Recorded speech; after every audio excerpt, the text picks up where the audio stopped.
do have the second battleground ready. Team Liquid, they do go down game 1 in this best of 5.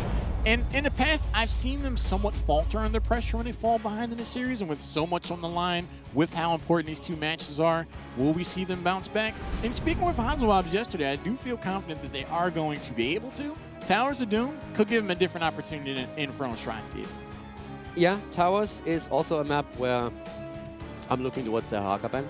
I want to see if Liquid bans him out. We have seen Eternal with a lot of their Haka, but it's one of the best heroes that we see from Last Hope. So there is a chance that Liquid is just saying, okay, we're not going to touch the global game here, we're going to get rid of that. Another hero that I want to see addressed is Abathur. More so, very likely to be banned out by Fnatic if I would have to take a guess, since Liquid is a bit more focused on playing with Abathur. But outside of that, my question is again, where does Tyrande land, for example? That's a big pick for me, what's going to happen around her.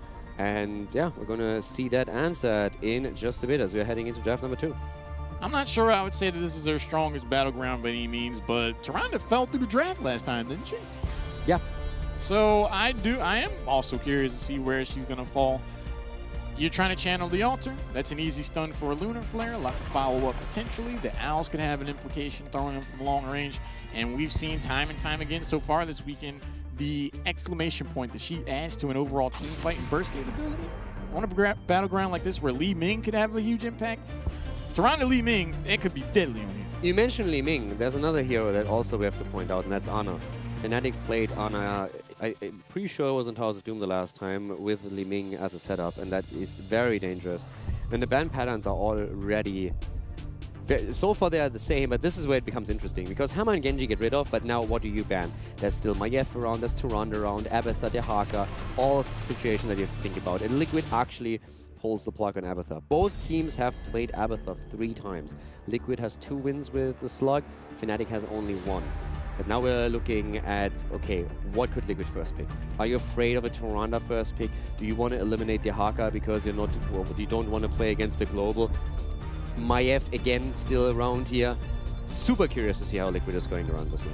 At the very least, Tyrande should be in the conversation right now for Fnatic, and they are going to ultimately opt to ban out Diablo. Tyrande, I think she's more than proven to be first pick worthy almost on any battleground, but the bans do show to me a difference in philosophy. We do see the first pick Tyrande. The Sergeant Hammer ban says to me, Team Liquid is looking to protect their front line. That's how they want to try to find success. Whereas Fnatic, they want Mene to have the easiest game of his life in these matches, or in these games, by just hanging out in the back, throwing damage out, and so far it's worked out for them. So the Diablo ban, it's a great hero for both teams. Fnatic has a great track record with Diablo, so does Liquid. Liquid also very successful with Garrosh. And the thing is, you want to also break off the possibility of there being that Urel Diablo composition, especially with Deckard Cain. So that's already a tribute to that. And they like to play the Meridian. Very early commitment to Tracer here with that Tyrande. Now the interesting part is that especially later on, Tyrande can actually go one-on-one against Tracer. With a Hunter's Mark and everything up, you can actually take that. But of course, Tyrande is still vulnerable to Tracer. So whenever there's damage in, Tracer is the one who has the opportunity to dive in deep quickly, get that pulse bomb, Parting Gift, get out, and confirm an easy kill against a hit point weak hero. It's one of the reasons why Liquid actually drops now the double support that we've already seen in one variation earlier with Granite Gaming. So Tyrande possible as a solo support, as we've seen yesterday, but now a double support setup. And the Garrosh that I just pointed out. As Diablo is banned out, Garrosh is the second best hero, taking the same tier level for Team Liquid at the front line. Sport really is great here. So I'm liking the way this is shaping up. A lot of power picks here for both of the teams. I'm liking it a lot too. For the Tracer pick, I'm hoping that we see Garrosh try to address her more. If Tyrande is just trying to land raw Lunar Flares on a high mobility hero like Tracer, probably not going to have the biggest chance of success. But here we again do see the double support setup. Tyrande and Malfurion showing up to keep Garrosh alive. So many times we see Garrosh for like 5% health, almost getting taken down. The other team overextends, and it comes back to bite him. Urel is going to show up. Jaina is the selection. Do we see Li Ming here to round it out for Team Liquid? I mean, for Liquid, Li Ming would make sense since you have the burst damage as a follow-up on any kind of stun setup that you can possibly get here. I think that might be also one of the reasons why we're now having Jaina taken on Fnatic's side, trying to eliminate that a bit from their opponents. Liquid has played with Jaina in the past, So did Fnatic. Both of them have played just a few games, but both of them were beaten. Urel is so far interesting to me that Fnatic actually opted for Urel over Dehaka, which isn't a big deal in the sense of, again, Urel is the best hero in HGC Europe from a win rate perspective. She is insanely impactful. But given that Fnatic plays a lot with Dehaka and that Last Hope really shines on the hero, I could have totally seen them playing the global game, but they go into Urel instead, give Liquid the option. There's Ana, as we said before, this time with Jaina, not with Li Ming as an option. Still cool to see. And same thought process, get the burst damage in, get those kills in, follow up on the Murder and stun in particular. So, yeah, Tychus on the other side, but I'm happy with both drafts here. I think both teams walked away with something where they say, it's good, we'll like this. And now it comes down to execution. Ana has to be very careful of Dehaka. Outside of that, home game. I largely agree. I think the Urel pick could very well define this entire draft. When you have Ana and Tracer, you don't exactly have a ton of wave clear. You're then really relying on Jaina to be able to supplement that, but you want her generally to save those abilities for when you go for engagements. So having Dehaka on the other side, having that macro advantage, if we see Fnatic fall behind, if they don't get value out of the team fights that this composition is kind of built for, they could find themselves never getting the bottom tower back. They could find themselves falling behind an overall soak.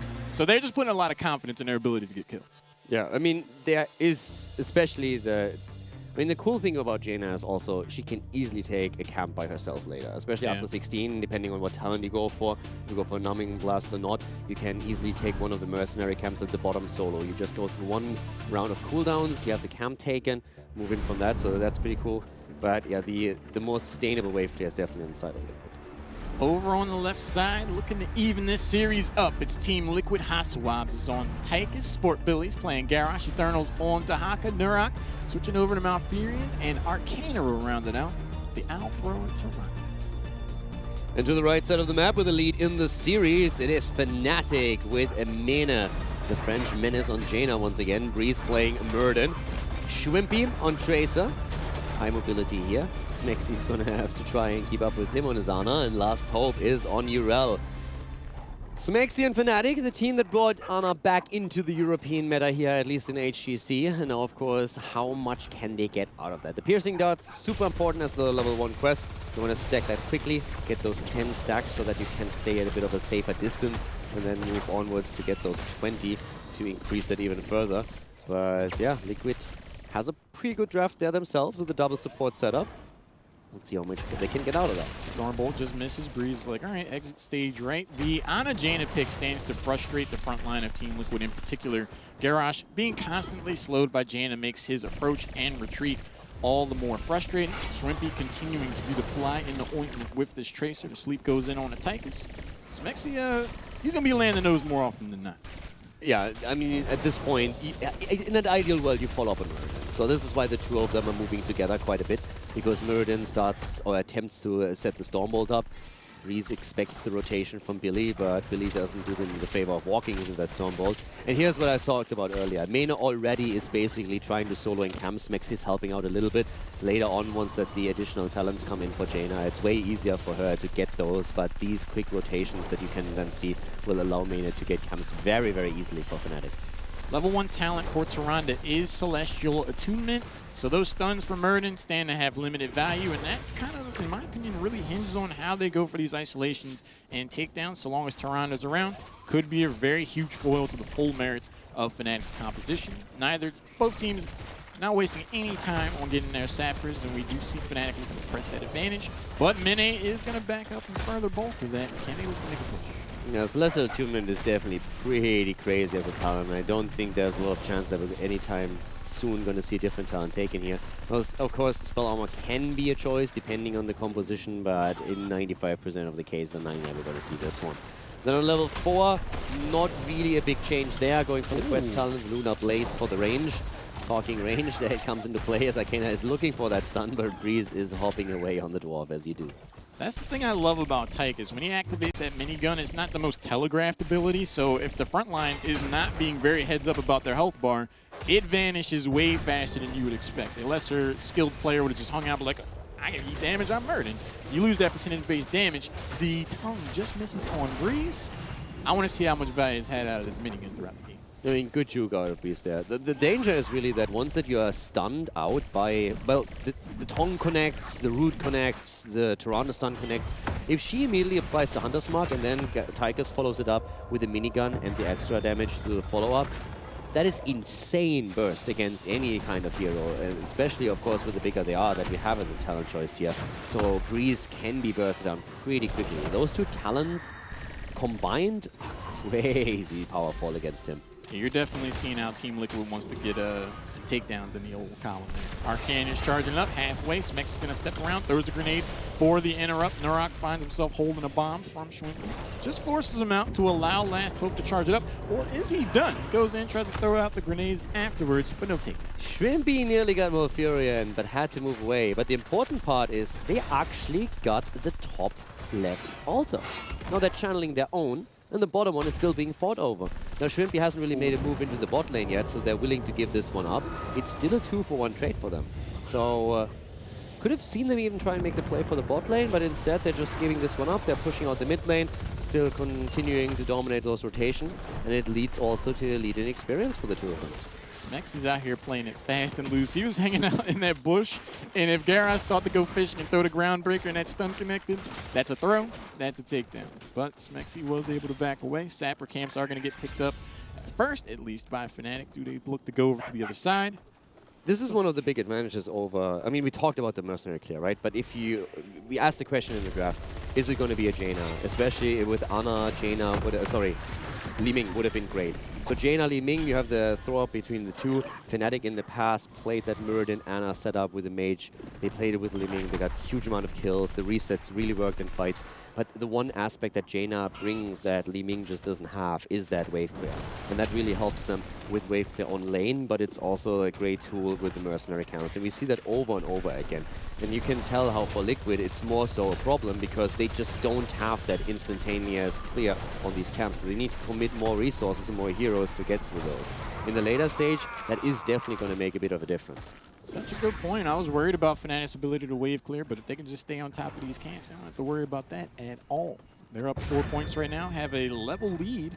Next altars will be in the top left and right portions of the map. Now, last time we saw Fnatic take the top left, but a lot of resources were committed down bottom. Liquid could look to make a change this time. Nice move against Arcana there, but really good reaction from Liquid. And Garrosh also throwing them out. He himself needs to use the Indomitable to get out. And Fnatic, what started as an engage on their end, turns into a quick retreat. But of course, in the meantime, those two altars activating. And we're seeing a Fnatic trying to make the play for the top left again. Eternal with the sick jukes up in the top left. Last Hope is going to be able to channel that. No rotation. That was awesome. There were two things that happened here. First of all, the owl was great, but what I liked even more was that we actually saw Schwimpy delaying the rotation towards the top left because he dove in and unmounted both of the heroes who were trying to go up top. So that was actually cool. The problem is that because he makes that move, he can't soak the owl. So great play by Arcana. Clutch, but it worked out for them. So it's an even trade then at the end in terms of altars once more. But I like the way that Fnatic is currently thinking about this. They're trying to aggressively do something we very rarely see on the map, and that's invading your opponent's altar and trying to catch that. And they're also attempting to make these plays around stun setups here at the bot lane with that 3-man, with Muradin, Ana, and Jaina. Didn't work out against Tyrande the last time, but it's a move that can work. The only reason why I didn't give them value is because Arcana started coming, jukes the Stormbolt of Muradin, and then stays safe as Garrosh throws him out. But there's a lot of potential for aggression and for kills from Fnatic that they're trying to use pre-10. For the next moment, Fnatic do enjoy heroic tier advantage. We're going to go ahead and waltz those sappers in. Could have implications later on. They are continuing to commit to these sappers. It's been serving them well thus far. They're going to go ahead and pick those up. Down towards the bottom, Garrosh looks like he's in a potential flanking position. Seeing that sapper cam picked up, if he's patient, he could find Smexy or Mine out of position. Yeah, and they're trying to turn it around. That's 4 heroes here now. Smexy dodges out on most of it. Mane gets taunted though, and the attempt of Smexy to keep him alive is pointless. Great play there by Team Liquid. They turn the trap attempt around. Fnatic is looking for a counter kill in a 4 versus 4 situation, but Sport Billy reacts again. Good setup there by Billy. That was incredible to watch. There's so much back and forth on a micro level. We see Garrosh move in, gets dismounted. almost in range of Ana, gets slowed again by Jaina. Then the cleanse comes out from Toronto to secure that takedown. Fever pitch, back and forth action. They're not done. A lot of damage is going in on the Breeze. Does have his avatar available. Eternal shows up. Surprise, hits the bobblehead and the follow-up grab afterwards with the Twilight Dream. They do not like dwarves. Yeah, and Muradin walked into the wrong spot there for some point. But we have actually Tigers with a very early commitment to Odin, and that's because they're trying to force that altar, and it works out for them. So we're going to see both of the teams dead, even in points on the core here. Good kills from Liquid, the first two in the game, the first one against Jaina, the second one against Muradin here. Great play by them, and Fnatic just not able to keep these guys alive yet. It looked personal. Like, everything was thrown onto Muradin there. Breeze is like, really, guys? All right. I mean, Eternal was just like perfect timing for him. Coming in, hitting the isolation, and that just sealed the deal there. More stacks for Ana's level 1, 14 by now for Smexy, so really working towards that extra extended range here. Already being a little bit safer through the first quest reward. And talking quest talents, we have 13 stacks for Muradin on the Stormbolt quest, 19 on Jaina for the level 1, so 1 away from completing that. And towards Garrosh with the Wall Breaker, we're currently having him at 10 stacks out of the 15 that he needs. Now, you might not have noticed it, but Sport Billy used End of the Fray to throw the minion onto Tracer. And then that slow was enough for him to get into position. Foiled again by the rascally minion. That is the third takedown for Team Liquid. Sport Billy, he's playing out of his mind right now in Garrosh. Yeah, I mean, it's one of his best heroes by far. Like that and Diablo are the two best heroes for Billy. And you can see why. I mean, he is creating opportunities. He's saving a lot of targets. The first kill attempt that Fnatic had against Tyrande was basically foiled by Billy just stepping up and making sure that Tyrande was safe in the back line, throwing her back in. So we're going to see how that's going to continue, because even with those kills, Liquid hasn't really found a massive lead in experience yet. They're slightly ahead, but nothing too crazy yet. Again, focus on the camps here. 13 soon for Fnatic, and it comes just in time for the double altar that's now activating. Liquid has been able to climb back in and stabilize. The Haka is hanging out on top, can burrow in at the right moment. Unstoppable gets used by Sport Billy. There's the throw, there's the taunt, there's the follow-up damage. The Ring of Frost is going to connect, and the first blood is going to be Garrosh. Unstoppable doesn't matter. He's going to get blown up. The follow-up chase, Last Hope is looking to close out Tychus, and the Rock'em Sock'em Robot can sit this one out. Down goes Tychus, even with Odin. Nice jump from Urel. Again, Stormbolt attempt against Arcana. The drag connects against Breeze, though. He's trying to get out here, and Breeze able to escape. Double altar now open for Fnatic as they're starting the channels with Urel. Great engage.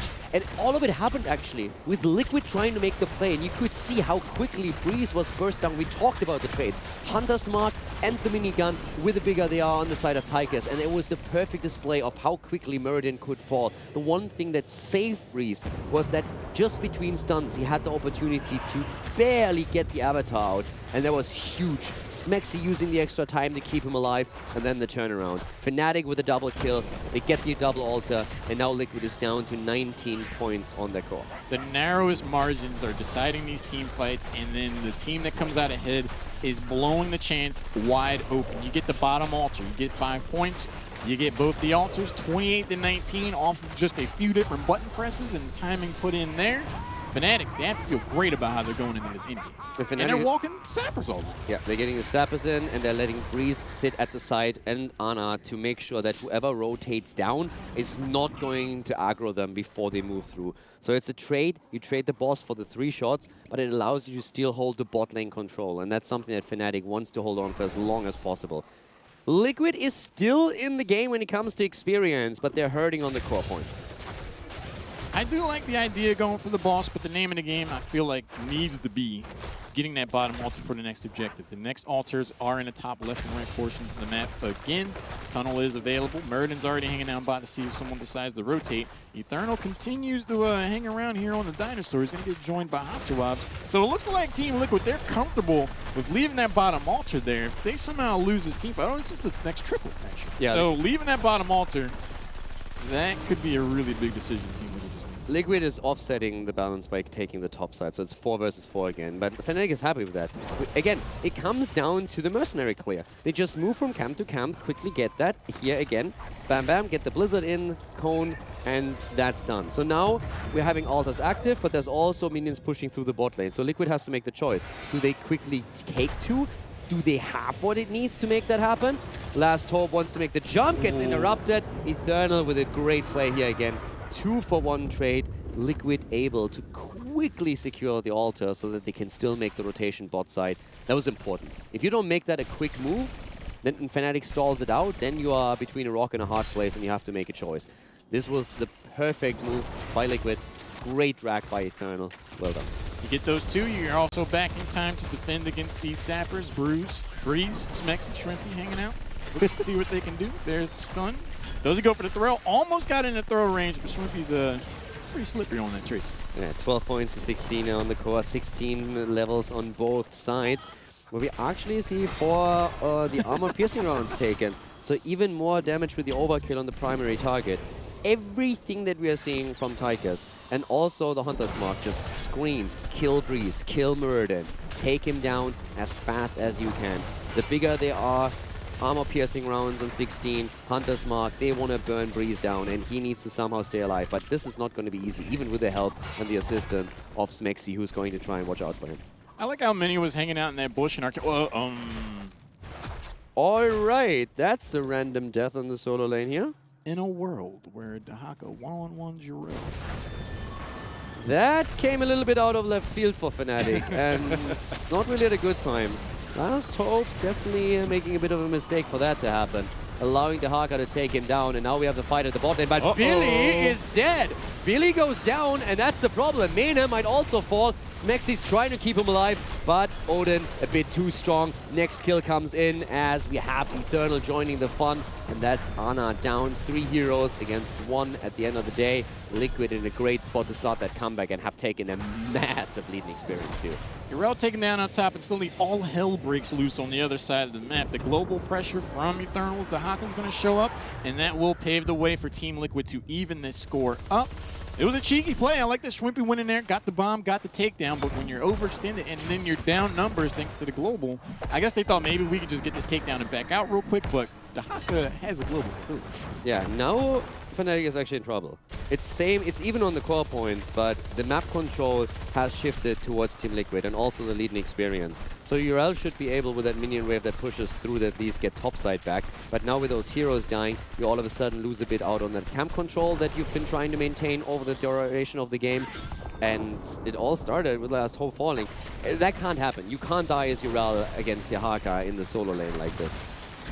I mean, it's evenly matched. There's the long-range isolation. It's going to connect. Sport Billy says, we want to have this conversation with you. There's the taunt afterwards, and they just do not like Breeze. The bomb goes in on a Sport Billy. Not going to be enough for a takedown. They just managed to avoid the Ring of Frost. The end of the fray saves Tychus, but the sleep goes in. There's a jump from Last Hope. He's like, I remember what you did to me in the top lane. But Eternal is going to be a bit more. Yeah, Eternal has to pop his essence, but he's able to stay alive, and that was important. Fnatic was really desperately trying to go for the counter kill there.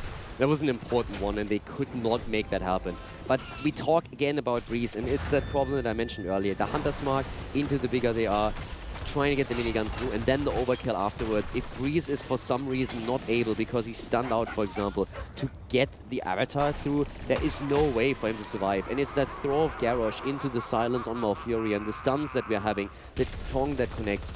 Breeze is under so much pressure here to somehow survive. Even with Stone Form, it's not easy for him by any means. And Liquid is, of course, with that leading experience now looking towards that level 20. They want the Storm Talons, and they want to gain so much momentum that they can push Fnatic into the comeback. Eternal lands the drag from last year, but the warp is going to be there to get Tracer out. There's the isolation on to Last Hope. Breeze is like, all right, we're just jumping in. We saw you guys tried to go for us. Mini eats a lot of damage, is going to get healed up by Ana. There's the Groundbreaker, actually disrupts the positioning for Arcaner's Lunar Flare. Tychus is still in the Odin, just drops out. Crazy scrap right there. That was pretty crazy, because if Tracer falls, it's a completely different ballgame. But with Tracer surviving, Liquid just used a ton of their cooldowns and didn't get anything out of it. So that was great for Fnatic. All of a sudden they're in a spot where they say, guys, this is actually doable. We can get that one altar, and then we can play it slow before Liquid, or when Liquid has the 20 advantage. So right now, you know that there's a ton of cooldowns that just have been burned on your opponent's side. The traits alone are worth it, but also heroic abilities. And this is where Fnatic is now trying to make a move. But good reaction by Liquid, getting the camp while they're waiting. Team Liquid does have a decent amount of poke. They're are going to be able to use that. Can they hold out long enough for their 20-tier advantage? Do they just need to take this team fight now? Sport Billy throws someone out of the Ring of Frost, but at what cost? He is going to be able to back away. Arn Defender gets used, and now Dahaka gets isolated, has the ability to burrow, starts to back away. Then there's the Blizzard to further isolate him, but another nice drag. The isolation connects. It is all hands on deck right now in this team fight. Liquid is still there though, and Fnatic is trying to zone them out at this point so that they can someone let channel that back altar, and that's what's happening here. No one's soaking the ult. That's actually an issue. They should have seen that one coming, but Last Hope is still trying to make it happen, and there's the next interrupt.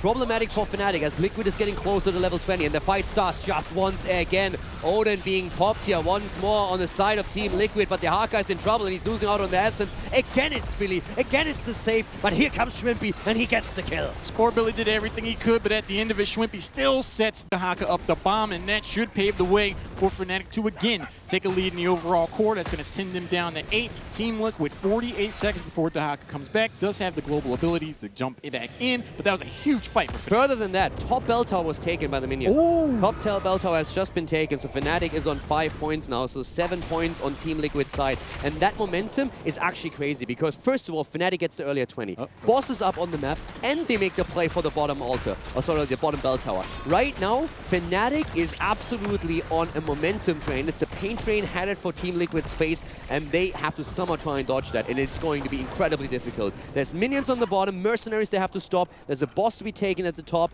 and this is not a fun time to be on Liquid side. This very well could be 1, maybe even 2 shots before that bottom altar gets taken down. No one from Team Liquid rotates up towards top. We see Garrosh doing what they can, but look how quickly Fnatic melts down this tower. Full right control. now, it is a full tower defense. Everything's going wrong right now for Team Liquid. Exactly, and you have to stop it now. At the same time, you have to stop us. You can't stop everything. This is checkmate right there. Billy knows it. He is sleeping through all of this as we have Fnatic going for the boss. The shots are firing over and over again. They're going to be down on 4. This is going to be game unless Billy makes the miracle happen. It's not working out. Garrosh down, Fnatic goes in, and they are securing another victory here against Team Liquid, taking the 2-0 lead in the series.